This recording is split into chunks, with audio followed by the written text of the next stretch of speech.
So I'm going to show you how to enable text message forwarding on your iPhone. Now, this is basically a feature that allows messages sent to your iPhone to be read and received by other devices that are signed into the same Apple ID. So for instance, your Mac or MacBook, or even a second iPhone. So to enable that, you simply go to Settings. On the main settings page, you want to go to the bottom of that page and tap on Apps. And then scroll down and find Messages.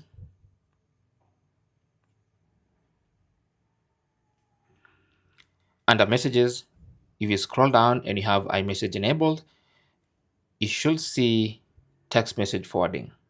So tap on that, and then you can choose which device you want your text messages to get forwarded to, either your MacBook. So since I have a MacBook and a Mac Mini, I can enable either both or one of them, so that when I get messages on my phone, they can also be received on my Mac, where I'm most probably working, and I can respond to them from right there. Thanks for watching. Don't forget to like and subscribe, and good luck.